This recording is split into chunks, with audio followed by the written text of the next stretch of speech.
to Together We Rise. This is uplifting conversations for challenging times where we bring on an inspiring guest. Before I introduce Melissa officially, I want to just shout out our sponsor, and that organization is called First Session, an online platform that gives you the opportunity to find and connect with a mental health professional. Research has shown that the most important factor for determining a successful outcome between a therapist and the client is the connection and the relationship between the therapist and the client. And so First Session makes it easy for that to happen because they have videos of all of their therapists online. You can go watch them, see who you connect with, and then reach out. And in light of COVID, they're offering discount rates and all online sessions.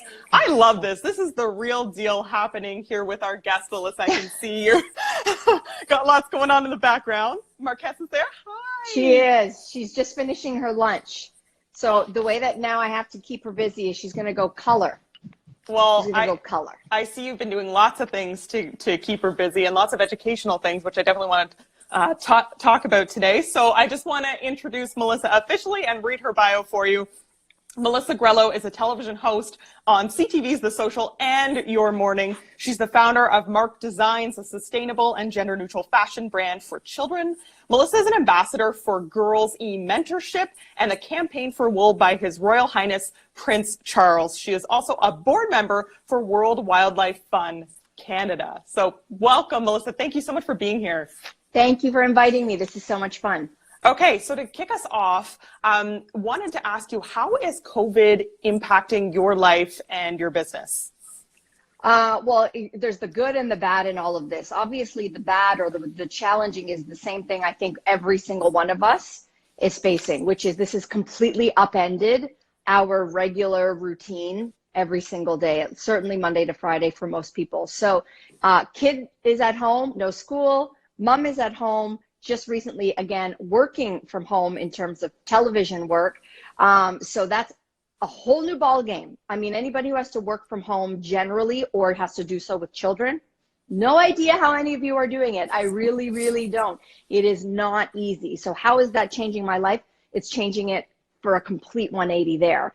When it comes to my business, this is an interesting time for online business because it's one of the few places that you can still do work and generate income. And we know that especially for women, there are a lot of small business owners out there who are women, who are mothers, who are entrepreneurs. And so for some of those businesses, this might actually mean a spike in activity. I can say that is true for me personally with my business.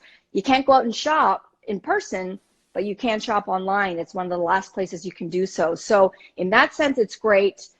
Challenging and juggling everything else that is completely new to me. We're still in it. We're still deep in it. And you're still doing the social broadcasts, right, from home? Yeah, we started online broadcasting last week. You can appreciate that the technology, until you need it, you know, it's like necessity is the mother of invention. Until you need to figure out technology that allows you to go live from 5 different homes to try to broadcast to all of our fans, whether it's online or on TV. Some of that technology existed, but it wasn't sophisticated enough to be able to tackle what we do. So we've been playing and trying and doing things together. And then finally we got stuff in a way that we felt good in terms of quality to get onto actual broadcast television. So that only started yesterday. Today, literally right now, I'm on there, go figure. And so normally we would be live. We hope to eventually be live, but we're not there quite yet. And so the goal is to continue this way for however long we happen to be in this holding pattern. Amazing. And if you're just tuning in, we're having a power chat with Melissa Grelo. And I invite you to submit your questions. Well, sometimes they get lost in the chat box there, but there is a question sticker below. So please, I can see those, and I'm happy to pass along those questions to Melissa as we move throughout this broadcast. Melissa, you have a background as a teacher. And of course, you've got your daughter, and I've just been loving seeing all of the videos and posts that you've been doing with such educational programming for her. What are some of your greatest tips to the parents at home who are looking for things to do with their children? This is a tough one because, listen, I'm lucky. I have a teaching degree, and I used to teach, and therefore things that, would maybe be a lot harder for some parents does come a little bit more easily to me because I have the training and the background and the education to do so. Having said that, I was trained to teach grade 7 to the end of high school. I never did get training to teach youngins, like my little senior kindergartner. So having said that, what I do know, because if you have a young one, their attention span is this long, like it's this big, right? And so what you need to do is figure out, how do I get education and fun in a time frame that you don't lose them? We'll do work for 10 to 15 minutes at a time, then we break. Then we'll introduce something else later, usually in the form of a game. Do it for a short time, get out. They're not teenagers, they're not university students, they can't sit there for a 2-hour lecture. I mean, trust me, any parent knows that's impossible. Good luck if that's what you're going to try to do. So for me, when I'm looking at what are the things that I know that she needs to be learning right now, which different resources are available. We've got so much online that the school boards are starting to put up. Like, there are ways to figure out what are they supposed to be learning right now anyway, if you're really out of the loop. And then you can try to find, like, what's a fun game. Look it up online. There's so many people doing cool things, and figure out, maybe even knowing what your kid likes, ways to incorporate a lesson, but it's really a game, and you sell it to them like a game. Love that. And if you haven't yet watched some of the videos, you've been posting them on your IGTV and stories. There's some really good stuff there. So lots of resources, and I think that's really helpful for parents. Now, on a little bit more of like a personal level for you, what are some of the strategies that you're using to keep positive, mentally, to also keep productive when it comes to your work and all the different projects that you're working on? Okay, I am a huge proponent, as people who follow me regularly know, of exercise. And I don't do exercise just to be in physical fitness, although of course that's a great reason to, especially now. But for me, I get an endorphin kick. And that is a mood booster, in addition to being a way that I deal with anxiety, which, my gosh, if you don't have an anxiety issue, it's certainly now you might even be developing one, to be perfectly honest. But the way that I get a body boost from working out, it actually allows me to work out a lot of the anxious energy that is really bottled up inside. And because you're physically stuck inside, it sort of is heightened. So if I can get some of that negative energy worked out in a workout, I can actually have a little bit more peace and calm in my brain and in my body to be productive, instead of just feeling like I'm running around in a circle. I'm also, call it the former teacher in me, I love a good schedule. Now, some people are like, oh, that's so awful. Every family is really different.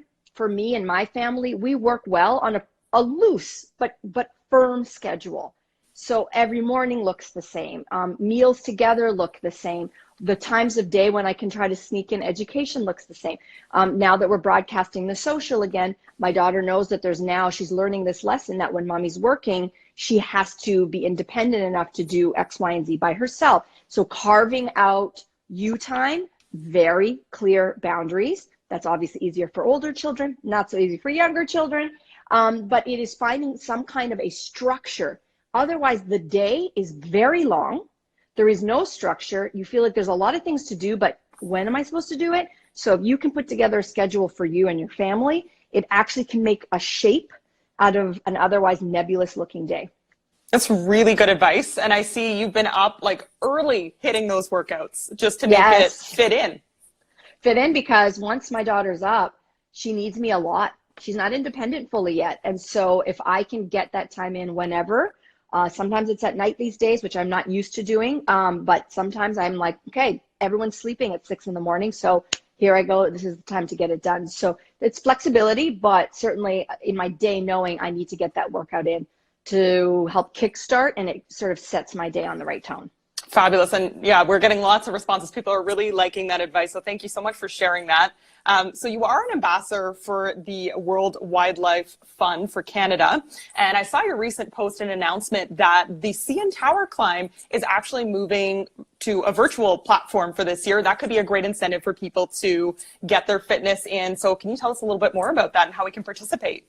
Yeah, absolutely. If anybody's participated or has at least heard of it before, they know that it starts at the base of the CN Tower in downtown Toronto, and there's 1,776 steps to go from the base all the way up to the top, and you fundraise for it. And of course, the whole event is put on by World Wildlife Fund Canada, which we're trying to preserve wildlife and habitat and conservation for our critically endangered wildlife. So this year, because CN Tower, like many places, closed down as a result of the COVID-19 precautions, so to go virtual now becomes a little bit more interesting because you're not physically doing the walk up the tower, but you actually have a lot more options available to you. And if anybody was like, oh my gosh, I am so intimidated by going up these stairs, it kind of lets you off the hook a little bit, just a little bit.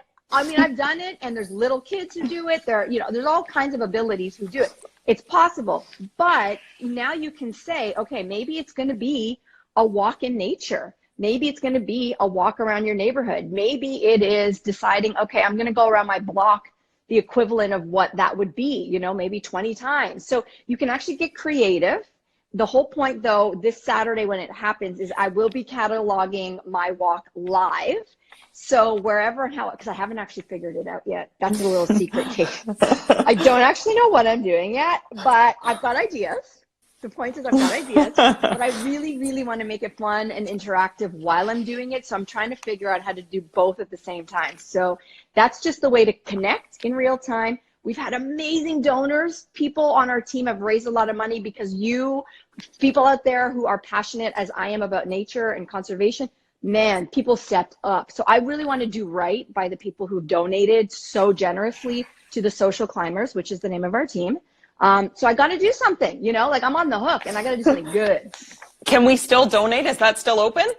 It is. I will put the link back up in my bio. I've taken it down since, but I will put it back up in my bio after our chat, and that way you can find our team page. That's awesome. Love that. So we get the motivation to get out there and physically move. And you're right. I think I have not personally done the CN Tower climb. I would love to do it. I think that's amazing. But there's that thought that you're going to be dying, a couple flights up, and there's going to be this person who's like sprinting past you.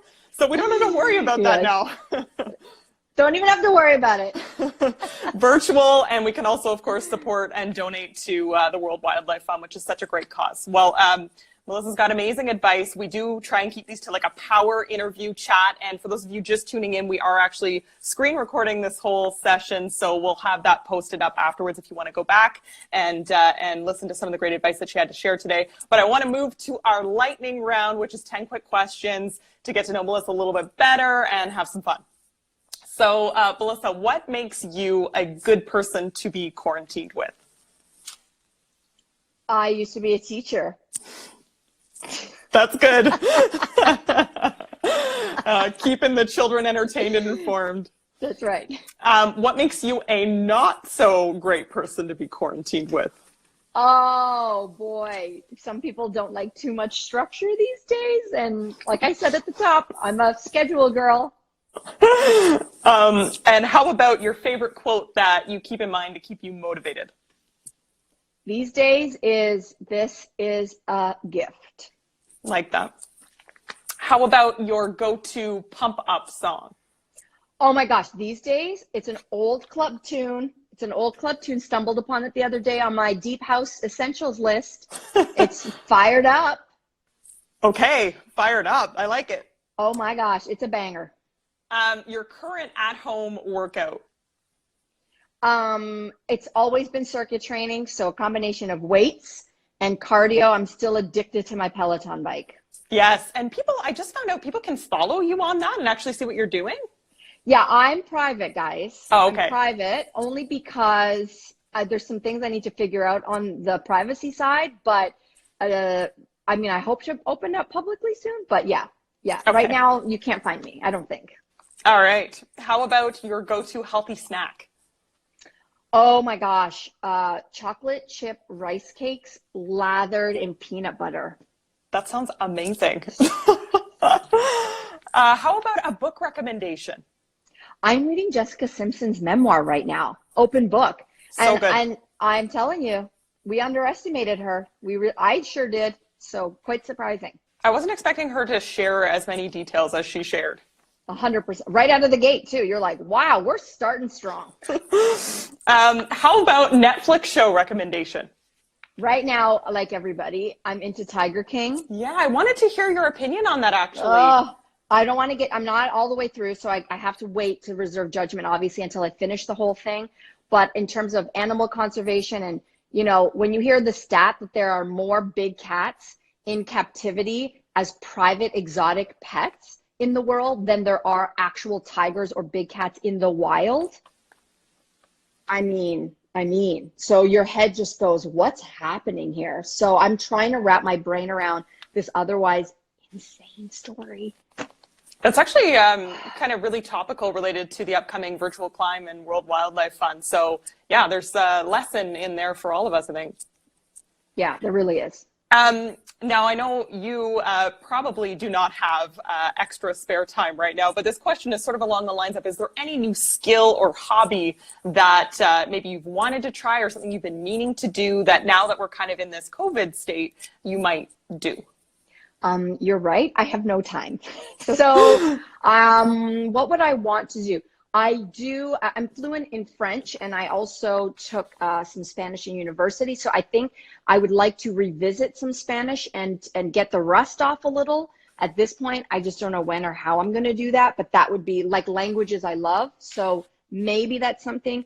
And my father, who is Portuguese, I can understand Portuguese, and I used to speak it when I was younger, but I lost that along the way. So that is something, I don't know when, I would like to like officially start to learn. And there's a really huge language company that has just announced, like, I think 1 month for free to learn the language. So I was like, maybe that's a sign. So I saw that too. Yeah. Babbel, right? So I think that just opened up. That's amazing, and good for you. That's awesome. In that spare time. Yeah. Lastly, Melissa, where can people connect with you beyond here? Just for people who are just kind of tuning in, some of the resources that you mentioned that you are kind of posting and sharing. So, excuse me. I mean, I am Instagram a lot. I think right now, especially parents are reaching out to me, asking me, like, where do you get this? Where do you get that in terms of resources for teaching your daughter? So I'm going to try to do a better job of posting those items, because I think right now that seems to be something that a lot of people are really thirsty for, and I can appreciate that. So get me on Instagram, and I'll try to do a better job of listing exact resources and where you can find them, and at least names that you could start with to Google. And then the social is back on. So we are back on Monday to Friday, 1 p.m. Eastern on CTV. That's awesome. And Melissa, you know, I think I speak for everybody tuning in here. There's so many positive messages, but you really light up everybody's day when we see you on social, as well as on social media. You know, you've got such a bright, positive personality. You're always doing multiple things. Like, I really admire that about you. You're the go-getter who's doing multiple things at any given time. Plus, you know, you're a mom, and you're looks like you're doing some incredible stuff with your daughter. So I look up to you. I find that so inspiring. Really appreciate you taking the time to share with us today. Thank you. And thank you for all the work that you do. And this is a great idea for people to connect. So thank you so much.